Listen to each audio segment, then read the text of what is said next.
मङ्गलं भगवान् वीरो मङ्गलं गौतम प्रभु।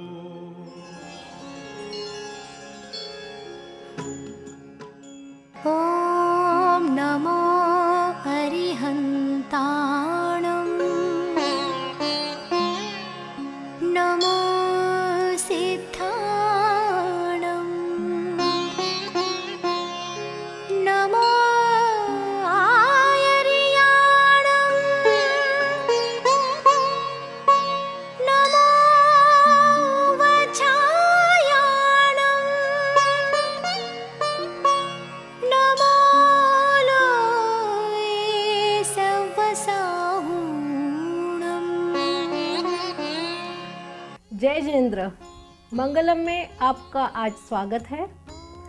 आज आपके सामने हम प्रस्तुत करते हैं बहुत ही स्पेशल प्रोग्राम भक्तांबर स्तोत्र का, जो हमने लास्ट एपिसोड से शुरुआत की थी। आज उसका हम दूसरा भाग आपके सामने प्रस्तुत करेंगे। अनुराधा पौडवाल जी की मधुर आवाज़ में गाया हुआ भक्तांबर स्तोत्र और जिनचंद्र सुरेश्वर जी महाराज की आवाज़ में उसका अर्थ आज आपको समझाया जाएगा। आशा है आप इसका लाभ उठाएंगे। धन्यवाद। मङ्गलाणं च सौवेसिं पठमं हवै मङ्गलम्। वक्त्रं क्वते सुरनरोरगनेत्रहारी निःशेषनिर्जितजगत्त्रितयोपमानम् बिम्बं कलङ्कमलिनं क्व निशाकरस्य यद्वासरे भवति पाण्डुपलाशकल्पम्।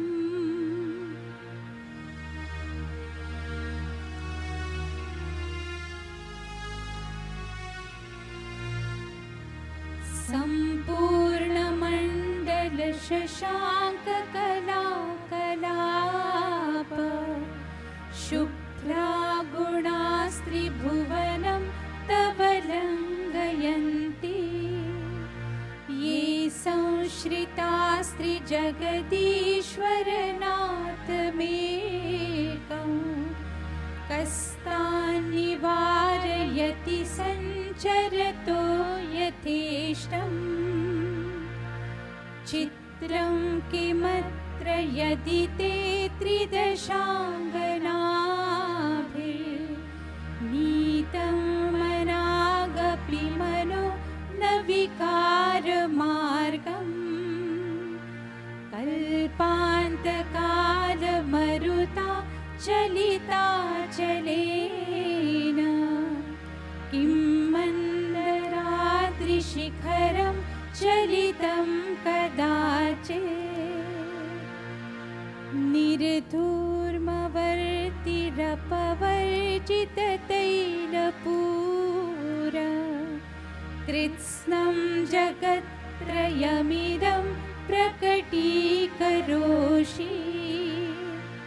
गम्यो न जातु मरुता चलिता चलाना दीपोपरस्त्वमसि नाथ जगत्प्रकाश।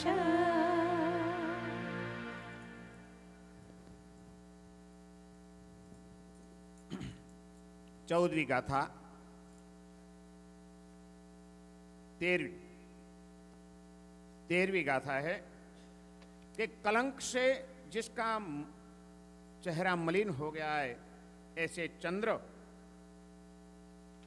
को देखने के बाद वक्त्रम क्वते सुरनरोरग नेत्रहारी निःशेष निर्जित जगत त्रितयोपमानम। सबका देव मनुष्य भवनपति सबके चित्त को हरण करने वाला आपका मुखारविंद चंद्र से भी बढ़कर के आगे, आप चंद्र से भी ज्यादा तेजस्वी हैं।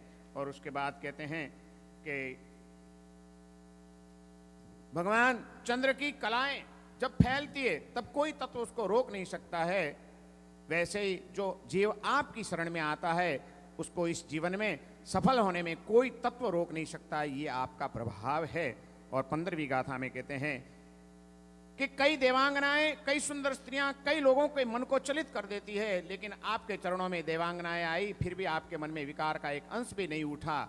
क्यों? क्योंकि हाँ ठीक है, कितना भी झंझावात आ जाए, पवन कितना भी तूफानी हो जाए, लेकिन मेरू पर्वत को थोड़ी वो चलायमान कर सकता है। आप तो उससे भी बड़े स्थिर हैं, आपको कौन चलायमान कर सकता है? और 16वीं गाथा में कहते हैं कि आप तो साक्षात दीप है। कैसा दीप है? जिसमें न धुआं है, न बाती है, न तेल की कोई आवश्यकता है, न पवन जिसको चलित कर सकता है। ऐसा तीन लोक को प्रकाशित करने वाले आप साक्षात प्रदीप हैं। दीपो परस्त्वमसि नाथ जगत प्रकाश, जगत को प्रकाशित करने वाले हैं प्रभु, आप मेरे अंतर को भी प्रकाशित करो।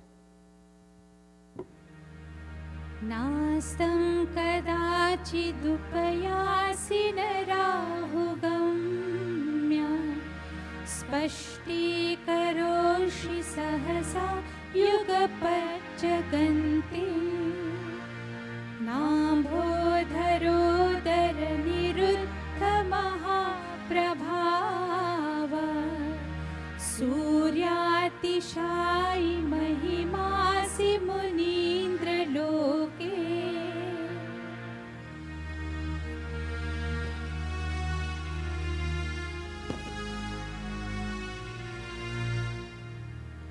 नित्योदयं दलितमोहमहान्धकारं गम्यं न राहुवदनस्य न वारितानां विभ्राजते तव मुखाब्जमनल्पकान्ति विद्योतयच्च गदपूर्वशशाङ्कबिम्बम् किं शर्वरीषु शशिनानि विवस्वता वा युष्मन्मुखेन्दुदलितेषु तमस्सु नाथ निष्पन्नशालि वनशालिनि जीवलोके कार्यं कियच्चलधरैर्जलभार ज्ञानं यथा त्वयि विभाति कृतावकाशं नैवं तथा हरिहरादिषु नायकेषु तेजस्फुरन्मणिषु याति यथा महत्त्वं नैवं तु काचशकले किरणाकुलेऽपि। भगवान को अब प्रभु भगवान आदिनाथ को अलग अलग उपमाएं दी जाती है। कोई कहते हैं भगवान सूर्य जैसे हैं, कोई कहते हैं भगवान चंद्र जैसे हैं। यहाँ मानतुंग श्री महाराज कहते हैं कि प्रभु आप तो सूर्य से भी बढ़कर हैं।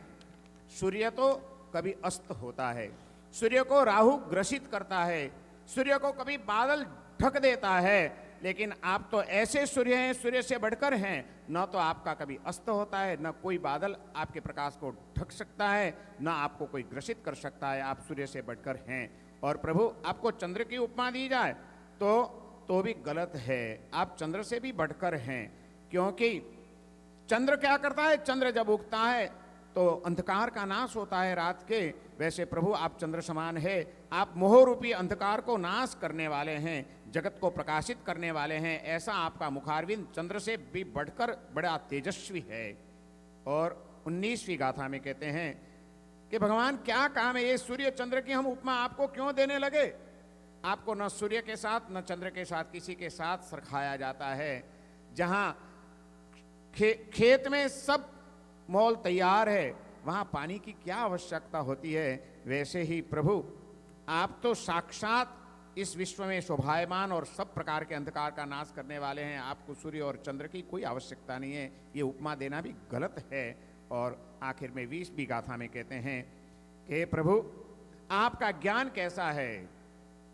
सूर्य का प्रकाश एक बार प्रकाशित कर दे विश्व को, वहां फिर कांच के टुकड़ों को ला दो तो कांच का चमकारा कितना बेकार लगता है। वैसे आपका जब ज्ञान देखते हैं तब इस विश्व में कई देवी देवताएं हैं, लेकिन उन सब का ज्ञान आपसे बहुत पिछड़ा हुआ लगता है। आपके समान इस विश्व में ज्ञानी पुरुष कोई नहीं है। ये स्तुति करते हुए भगवान आदिनाथ की स्तुति में मानतुंगाचार्य आगे बढ़ते हैं।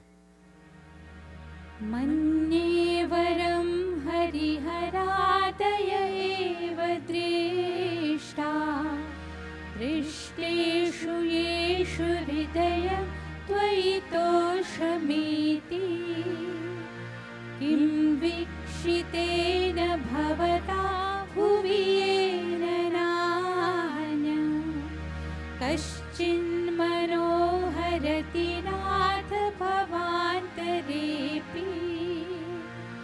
श्रीणां शतानि शतशो जनयन्ति पुत्रान् नान्यासुतं त्वदुपमं जननी प्रसूता सर्वादिशो दधति भानि सहस्ररश्मि प्राच्येव दिक्जनयति स्फुरतंशुजालम् त्वामामनन्ति मुनय परमं पुमासम् आदित्यवर्णममलं तमसः परस्तात् त्वामेव सम्यगुपरम्य जयन्ति मृत्युं नान्य शिव शिवपदस्य मुनीन्द्रपन्था।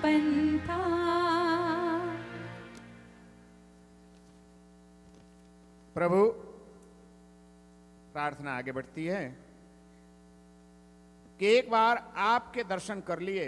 दुनिया में बहुत सारे देव देवी हैं, लेकिन कहीं भी अब मन संतुष्ट नहीं होता है। इस जन्म की कहां बात करूं, आपके दर्शन करने के बाद जन्मांतर में भी अब यह मन कहीं भी लगे, ये मेरे लिए संभव नहीं है। और फिर कहते हैं कि ऐसे तो सारी दिशाएं कोई न कोई नक्षत्र को धारण करती है, लेकिन सूर्य को उगाने वाले तो एक ही दिशा होती है, पूर्व दिशा।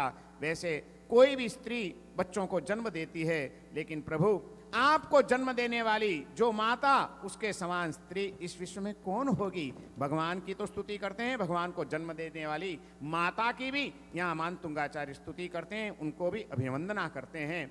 और 23वीं गाथा में कहते हैं कि मुनि लोग, संत लोग, उनके लिए आप ही श्रेष्ठ है, आपका आधार लेते हैं, क्योंकि आप ही उनके लिए मृत्युंजय हैं, आप ही मोक्ष का द्वार हैं, इसलिए आपकी शरण स्वीकारते हैं मुनि भी।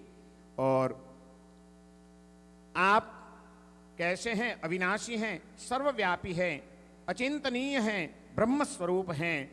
कामदेव की वृत्तियों को नाश करने के लिए आप सक्षम हैं। ऐसा आपका निर्मल जो स्वरूप है, उस स्वरूप को मैं वंदना करता हूं। For your tax-free donations, suggestions and comments, please visit mangalamshow.com.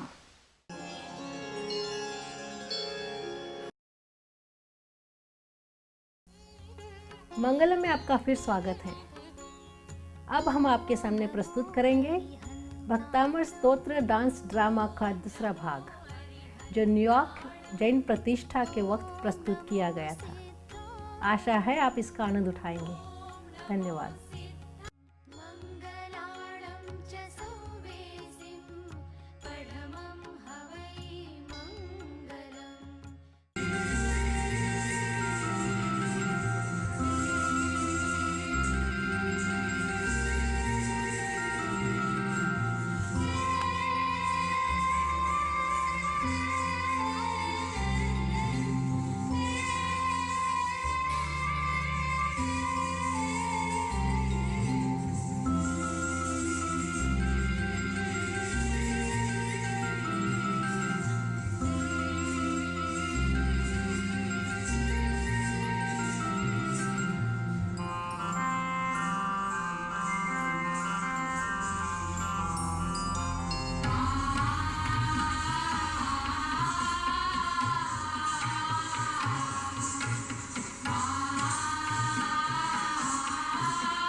માનવના પાપો ક્ષણ માત્રમાં નાશ પામે છે. જેમ ભ્રમરની પાંખ જેવો રાત્રિનો કાળો અંધકાર સૂર્યના એક તેજસ્વી કિરણ વડે નાશ પામે છે. આપના સ્તવનમાં તો સૂર્યથી પણ અધિક પ્રભાવ રહેલો છે.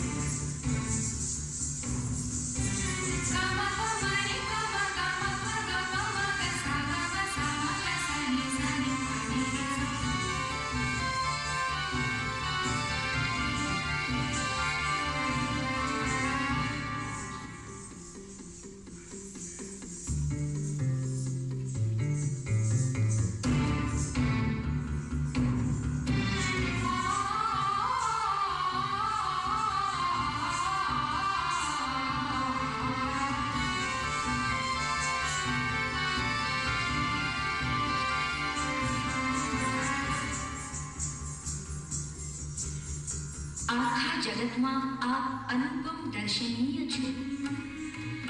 અનિમેષ દ્રષ્ટિએ જોવા યોગ્ય આપનું નિર્મળ સ્વરૂપ નિહાળ્યા પછી માનવીના ચક્ષુ અન્ય સ્થળે સંતોષ પામતા નથી.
વિકારમય ન બનાવી શકી હોય તો તેમાં આશ્ચર્ય જેવું શું છે? આપે તો કામદેવ ઉપર પણ અજોડ વિજય મેળવ્યો છે.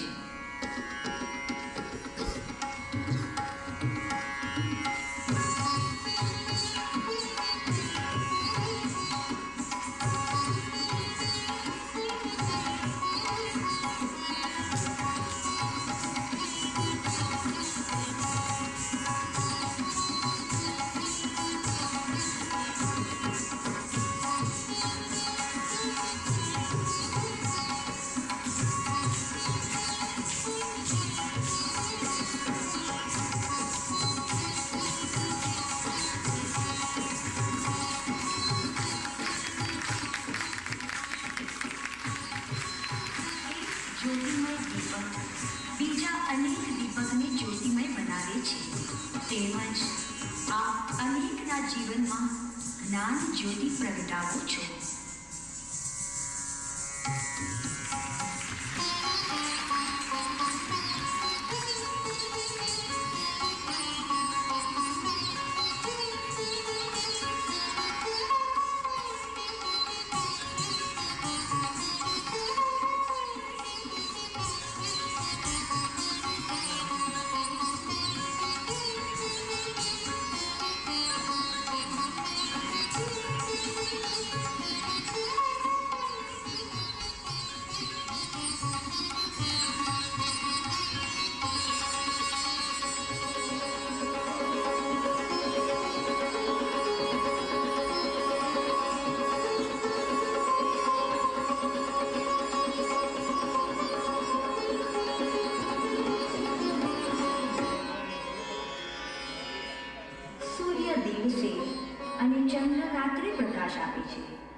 બંને સમય અને આખા જગતમાં એકી સાથે જ્ઞાન પ્રકાશ આપી શકો છો. હે નાથ, આપના મુખ ચંદ્ર વડે અંધકારનો નાશ થઈ જાય છે. પછી રાત્રિને વિશે ચંદ્ર અને દિવસે સૂર્યની શી જરૂર છે?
आशा है आज का कार्यक्रम आपको पसंद आया होगा। हम आपके विचार जानना चाहेंगे। प्लीज़ हमें अपने विचार लिख भेजिएगा mangalamshow@gmail.com पर। हमारी वेबसाइट ज़रूर विज़िट कीजिएगा www.mangalamshow.com। अगले हफ्ते आपसे फिर मुलाकात करेंगे, तब तक के लिए आज्ञा दीजिए। जय जिनेंद्र।